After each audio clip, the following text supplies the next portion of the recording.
Yeah, you got that yummy, yum, that yummy, yum, that yummy, yummy.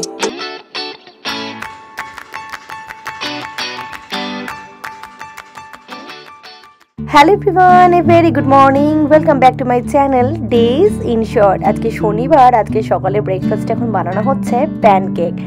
চা আর pancake দিয়ে আজকে ব্রেকফাস্টটা জমে যাবে। এই যে প্যানকেক বানানো হয়ে গেছে, উপর দিয়ে মাখিয়ে নিয়েছি একটু বাটার, আর এখানে বসিয়ে দিয়েছি চা। আর আজকে দুপুরবেলা একটু ভাবছি ইলিশ মাছ বানাবো।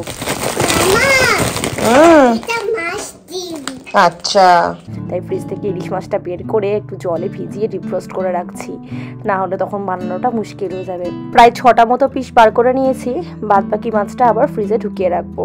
আর এদিকে আমাদের চাও রেডি, তো চলো ব্রেকফাস্টটা সেরে নিই। 1 hour later. আজকে বাইরে যা ঠান্ডা, টেম্পারেচার চলছে ফিলস লাইক 8। সকালে একবার গিয়ে লন্ড্রিতে জামা কাপড় কয়েকটা দিয়ে এসেছিলাম, এখন যাচ্ছি সেগুলো ড্রায়ারে দিতে। তো সামান্য এইটুকু যাতেই একটা মোটা জ্যাকেট পরে নেমেছি, প্রচন্ড ঠান্ডা, কনকনে একটা ভাব। কিন্তু ব্যাপারটা হচ্ছে এত সুন্দর একটা রোদ্দুর উঠেছে যে ওয়েদারটা এনজয় করছি। এইটাই যদি বৃষ্টির মধ্যে হতো না তাহলে একদম ভাল লাগতো না, মানে মেঘলা ওয়েদারের মধ্যে ঠান্ডাটা থাকতো। তো যাই গিয়ে জামা কাপড়গুলো ড্রায়ারে দিই, ট্রান্সফার করে দিয়ে আসি। আর তারপর তো দেখলেই সকালে ইলিশ মাছ বের করেছি, গিয়ে এবার প্রস্তুতি শুরু করব, ইলিশ মাছটা বানাতে হবে। আজকে আমরা জুতো দিয়ে দিয়েছি লন্ড্রিতে কাচতে, ভালো রোদ দেখেছি বলে। জুতোগুলো আর ড্রায়ারে দেবো না, ওটা নর্মাল শুকাবো। ড্রায়ারে দিলে জুতোগুলো সব নষ্ট হয়ে যায় গরম টেম্পারেচারে। এক গামলা ভর্তি করে জুতো আজকে সমস্ত কেচে দিয়েছিলাম, যত শু ছিল। এই যে দেখো রোদ্দুর আছে, এখানে শুকু দিয়ে দেবো। আর ভেতর দাঁড়িয়ে কাঁদছে, ওকে বাইরে আসতে বারণ করেছি ঠান্ডা বলে। জ্যাকেট না পরে বাইরে আসলেই ঠান্ডা লেগে যাবে। সব জুতো লাইন দিয়ে দিয়েছি, শুধু তোজোর জুতোই কাঁচা হয়নি, বাকি সবারটা কাঁচা হয়ে গেছে। আজ থেকে 1 সপ্তাহ এনা স্কুল ছুটি, এখন থ্যাঙ্কসগিভিং হলিডে চলবে। তো সেই কারণেই আরো শুগুলো সব দিয়ে দিলাম, যে শু পরে স্কুলে যাওয়ার নেই। যদি শুকোতে সময়ও লেগে যায় কোনো ব্যাপার হবে না। তো 1 সপ্তাহ এনার ছুটি, তো ওর ছুটি মানে আরো আমার ঘরের কাজ বাড়বে, কারণ ঘরে যেটুকু সময় থাকে প্রচন্ড বদমাইশি করে। আর 1 সপ্তাহ ধরে পুরো বাড়িতে থাকবে মানে তো হয়েই গেল। আমার হাফ চুল উঠে গেছে, বাকিটাও উঠে যাবে এই 1 সপ্তাহ। তো চলো আপাতত এখন গিয়ে ইলিশ মাছটা বানিয়ে ফেলি। চলে এসেছে ইলিশ মাছ বানাতে। আজকে বানাবো হচ্ছে একদম বাঙালি স্টাইলে সর্ষে পোস্ত ইলিশ। আর রেসিপি তো তোমরা সকলেই জানো। মাছটাকে ভালো করে ধুয়ে আগে নুন হলুদ মাখিয়ে নিচ্ছি, দিয়ে কিছুক্ষণ রেস্টে রাখবো। আর এদিকে সাদা সর্ষে, কালো সর্ষে আর একটু পোস্ত একটু মিক্সিতে ঘুরিয়ে নেবো শুকনো অবস্থায়। তারপরে একটু জল দেবো, কাঁচা লঙ্কা দেবো, আর দিয়ে দেবো কয়েকটা কাজু বাদাম বাটা, আর দিয়ে দেবো একটুখানি নারকোল কুচো। আমি এক জায়গায় দেখেছিলাম নারকোল কুচো আর কাজু বাদাম বাটা দিলে নাকি পোস্তর যে তেতো ভাবটা সেটা থাকে না। সর্ষে পোস্ত বাটা আমার একদম সুন্দরভাবে রেডি হয়ে গেছে, দেখতেই পাচ্ছ কত সুন্দরভাবে ব্লেন্ড হয়েছে। এবার এর মধ্যে একটু টক দই, সর্ষের তেল আর একটু নুন দিয়ে ভালো করে মিক্স করে নিচ্ছি। 60% রান্না তো এখানেই ডান। এবার জাস্ট একটুখানি বাটির মধ্যে নিচে একটা লেয়ার দিয়ে দিলাম সর্ষে পোস্ত, ওপর দিয়ে মাছগুলো মাখিয়ে দিয়ে তার ওপর থেকে আবার বাকি মিক্সটা ঢেলে দেবো। আর আজকের পুরো রান্নাটা আমি করব মাইক্রোওভেনে। মাইক্রোওভেনে বেশ ভালোই হয়, আমি একবার আগেও করে দেখেছি। অনেকেই এটা চায় অথেন্টিক স্টাইলে গ্যাসে করতে, ভাপিয়ে, বাট আমি দেখেছি মাইক্রোওভেনেও খারাপ হয় না, বেশ ভালো হয়। বোঝাই যায় না মাইক্রোওভেনে হয়েছে না গ্যাসে হয়েছে। ওপর দিয়ে একটা প্লাস্টিক র্যাপ দিয়ে এটাকে মাইক্রোওভেনে ঢুকিয়ে দিলাম 3 মিনিটের জন্য। আর হ্যাঁ, প্লাস্টিক র্যাপটা কিন্তু আমাদের মাইক্রোওভেন প্রুফ, তাই জন্য দিয়েছি। 3 মিনিট বাদে এটাকে একটুখানি ঘুরিয়ে আরো 3 মিনিটের জন্য দিয়ে দেবো।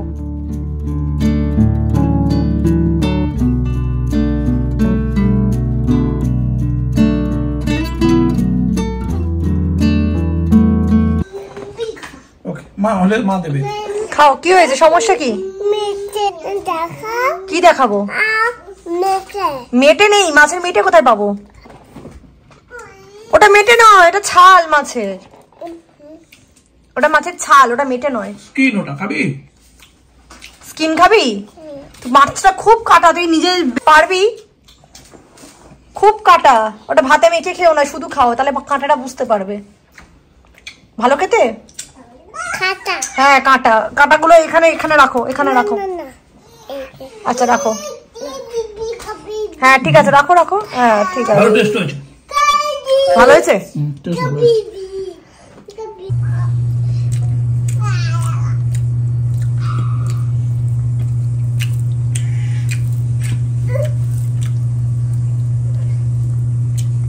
কাঁটা আছে ফাটাফাটি। কি চাই? মোর ফিশ? হ্যাঁ বড় দিয়েছি।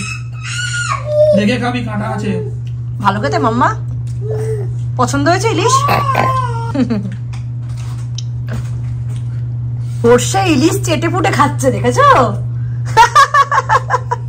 আর কি সুন্দর কাঁটা বেছে খেলো আগের মাছটা, বুঝলি যে।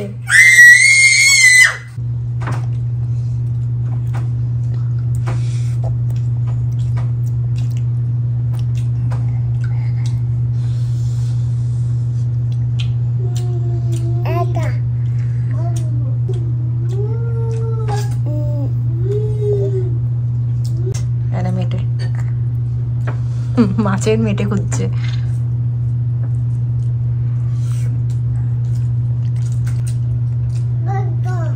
কাকে দেবে বুঝতে পারছে না। কে রান্নাটা করলো?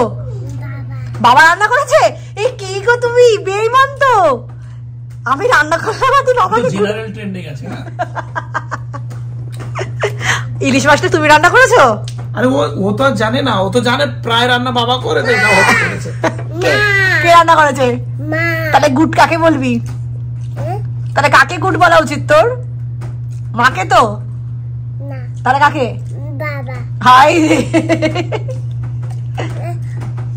ও দুজনকেই। ওকে ঘুরিয়ে দিয়েছে সেজন্য আঙুলিটা। ওকে খা। You done? ফিনিশ করেছো সবটা? না। কেন ফিনিশ করোনি কেন? আলু খাবো না। আলু খাবে না? মাছটা খেয়ে নিয়েছো সবটা? আচ্ছা। এই পরিষ্কার করে কাঁটা বেছে পুরো ইলিশ মাছটা শেষ করেছে। Good job mama, you are so good. I love you. I love you. যাও হাত ধুয়ে এসো। সব জামা কাপড় নিয়ে আসা হয়েছে, ড্রাই হয়ে গেছে। এগুলোকে সব আবার ভাঁজ করে ঢোকাতে হয়, বাট এখন আর পারছি না করতে, এখন পরে করবো এটা। ঘুম পাচ্ছে না। অনেক দিন বাদে আজকে ইলিশ মাছ রান্না করেছি আর কি। আর টেস্টটাও ছিল অসম্ভব সুন্দর তার। আর তার সাথে এরকম হালকা একটা শীতের আমেজ, সর্ষে ইলিশ দিয়ে ভাত একদম জমে গেছে। এখন ঘুম ঘুম পাচ্ছে, তো সবাই মিলে যাবো একটু ঘুমাতে। আর এনাকে তো দেখতেই পেলে কত সুন্দর করে ইলিশ মাছের কাঁটা বেছে বেছে ভাত খেলো। টাচুর যেন বড় হয়েও এরকমই থাকে, কারণ সবার কমপ্লেন থাকে আমেরিকায় থাকলে বাচ্চারা মাছ খেতে পারে না, মাছের কাঁটা বাছতে পারে না, ঝাল খেতে পারে না, সবাই এরকম কমপ্লেন করে। তো সেখানে এখন অবধি ও যেভাবে করছে সেটাও যদি বড় হয়ে কন্টিনিউ করতে পারে তাহলে তো ভীষণই ভালো একটা জিনিস।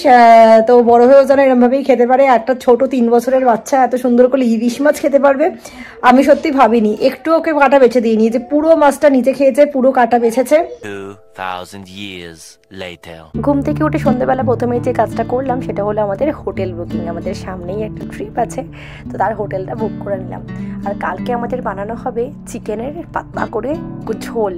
তো সেই জন্য চিকেনটা ফ্রিজ থেকে বের করে একটু জলে ভিজিয়ে রাখছি, ম্যারিনেট করে একদম রেখে দেবো, যাতে কালকে আমাদের বানাতে সুবিধা হয়।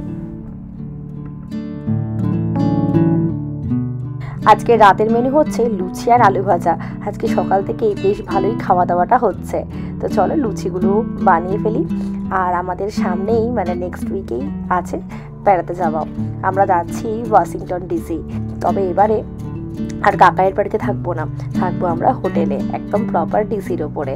কাকাইয়ের বাড়িতে যাব, প্রথম দিন যাব আর ফেরার আগের দিন যাব। প্রায় 1 সপ্তাহের জন্য আমরা সেখানে যাচ্ছি। আর সামনেই আছে আমাদের ওয়েডিং অ্যানিভার্সারি, সেটাও আমরা ওখানেই সেলিব্রেট করব। তাই এই ট্রিপটা নিয়ে বেশ এক্সাইটেড আমরা সকলেই। আর তোজো আয়না তো খুবই খুশি, ওরা ভাবছে ক্রিসমাসে আমরা আবার কিও বাড়ি যাচ্ছি। রোজ বলতে থাকে কিও বাড়ি কবে যাবো আর কিও বাড়ি কবে যাবো।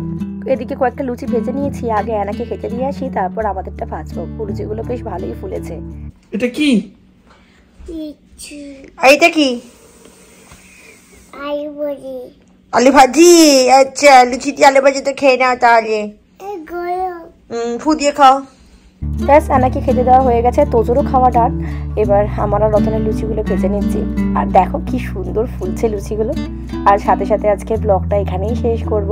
যদি কিছু ভালো লেগে থাকে please do like and comment. আর যারা চ্যানেলটাকে এখনও সাবস্ক্রাইব করে রাখোনি তারা অবশ্যই একটা সাবস্ক্রাইব করে রেখো। আর যারা ফেসবুক পেজ থেকে ব্লগটা দেখছো তারা যাওয়ার আগে ফেসবুক পেজটাকে একটা প্লিজ ফলো করে যেও। সো চলো দেখা হচ্ছে কালকের আবার একটা নতুন ভিডিও নিয়ে। Till then bye by.